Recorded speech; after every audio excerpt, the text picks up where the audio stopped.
Olá, meus amigos, tudo bom? Chegou aí o nosso momento do nosso devocional e eu queria dizer a vocês que de hoje até domingo a gente vai estar refletindo sobre Jesus Cristo. Hoje a gente vai falar sobre o servo sofredor, amanhã sobre a sua crucificação, a gente vai falar sobre a sua morte, sobre a sua ressurreição também no domingo, que é o famoso domingo de Páscoa, tá certo? Então não perde aí a sequência que vai ser importante. Olha, quero pedir a vocês que tenham um pouquinho de paciência, porque hoje a gente vai precisar ler alguns versos a mais para depois fazer a aplicação. Porque não tem como em Isaías 53 ler apenas um verso e fazer a aplicação. A gente tem que ler um pouco a mais. E o sentido do capítulo 53 de Isaías começa, na verdade, em Isaías 52, verso 13. Vamos ler o 13 primeiro? Diz assim, ó: Eis que o meu servo procederá com prudência, será exaltado e elevado e será muito sublime. E aí agora a gente vai para 53, o verso 1, que diz assim: Quem creu em nossa pregação? E a quem foi revelado o braço do Senhor? Porque foi subindo como renovo perante ele, como raiz de uma terra seca. Não tinha aparência nem formosura. Olhávamo-lo, mas nenhuma beleza havia que nos agradasse. Então, esse servo aparentemente não tinha beleza. O verso 3: Era desprezado e o mais rejeitado entre os homens, homem de dores e que sabe o que é padecer, como um de quem os homens esconde o rosto. Era desprezado e dele não fizemos caso. Verso 4: Certamente ele tomou sobre si as nossas enfermidades e as nossas dores levou sobre si. E nós o reputávamos por aflito e ferido de Deus e oprimido. Verso 5: Mas ele foi transpassado pelas nossas transgressões e moído pelas nossas iniquidades. O castigo que nos traz a paz estava sobre ele, e pela sua pisadura fomos sarados. Todos nós andávamos desgarrados como ovelha, cada um desviado pelo caminho, mas o Senhor fez cair sobre ele a iniquidade de todos. Ele foi oprimido e humilhado, mas não abriu a boca. Como o cordeiro foi levado ao matadouro, e ele como ovelha muda perante tosqueadores, ele não abriu a boca. Meus amigos, esse texto se refere a Jesus. Há discussões entre alguns, principalmente os judeus, que não querem aceitar, de dizer que esse texto não se refere a Cristo, mas observe todos os detalhes, e a gente não leu todos os versos ainda, onde fala da profundidade do que Cristo veio fazer e fez por nós. Isaías 53 é um texto mais impactante das Escrituras.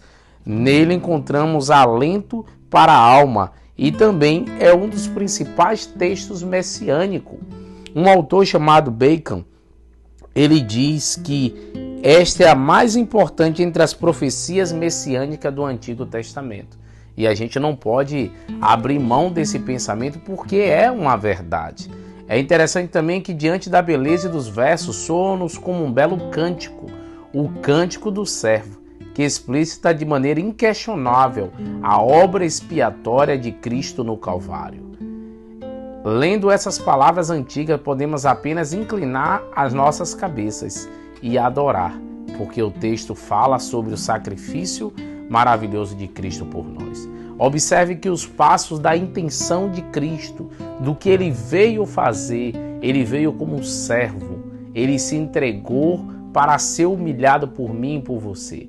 Aparentemente ele não tinha formosura, não foi os seus aspectos exterior que atraiu as pessoas, não era a sua beleza, a sua riqueza de valores que atraía, mas a simplicidade, o amor. Essa é a beleza de Cristo que atrai a todo aquele que nele crê. E ainda diz o seguinte: o castigo que estava sobre ele é que nos traz a paz, porque andávamos desgarrados como ovelhas que não têm pastor, e agora pelo seu sacrifício ele nos uniu. Cristo veio refazer a ponte que havia se quebrado do nosso relacionamento com Deus. Ele veio nos levar de novo ao Criador. Cristo é a ponte, é a união, é o que nós precisávamos para esse encontro verdadeiro com o Senhor. Ele foi oprimido, ele foi humilhado, mas não abriu a boca.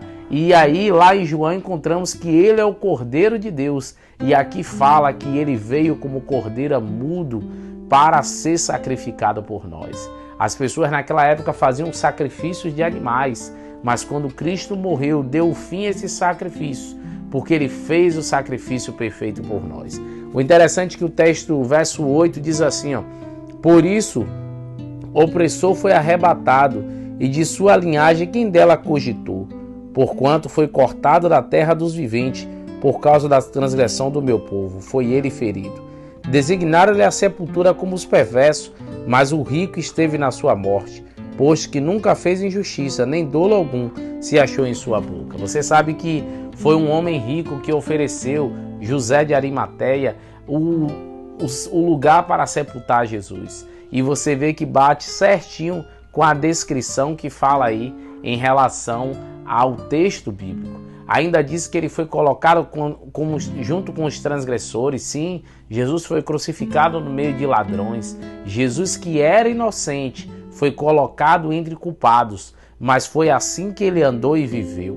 Viveu entre os desprezados, viveu entre os rejeitados, mas tudo isso porque ele veio para aqueles que estavam feridos, sozinhos, humilhados, para dizer a eles que eles também eram queridos do Pai, que o Pai não faz uma seleção de pessoas pelas suas obras, porque é as obras de Cristo que nos santifica. Nós temos apenas que aceitá-lo como Senhor de nossa vida. Eu não sei você, amigo, como tem andado, eu não conheço a sua história, mas Deus conhece. Conhece as suas lutas e dores, e quero lhe dizer que Ele te ama. Ele morreu por você e não há nada que pode impedir a mão de Deus de alcançar a sua vida. Basta você aceitá-lo, pois a obra que o Espírito veio fazer, o Espírito Santo, é convencê-lo justamente do pecado, da justiça e do juízo.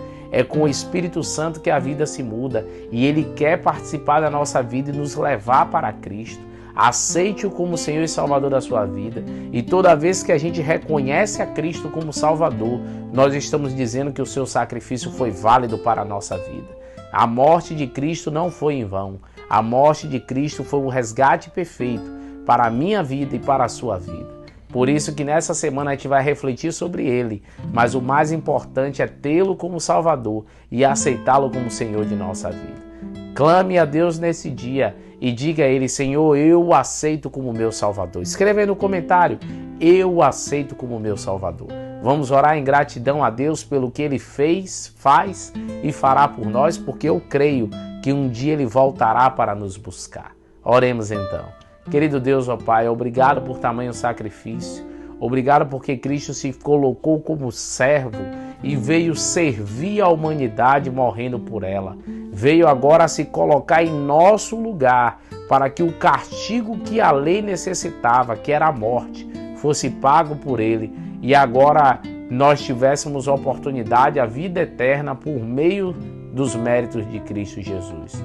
Nós não temos, Senhor, mérito nenhum, mas é nos méritos de Cristo que nós te clamamos e somos gratos por nos perdoar e nos aceitar, nos adotar como filho. Dar-nos um dia abençoado em Tua presença, no nome de Cristo Jesus. Amém, Senhor. Que Deus te abençoe. Não perde aí essa semana que está especial, tá certo? Mensagens divinas para a sua vida. Um abração, meu querido.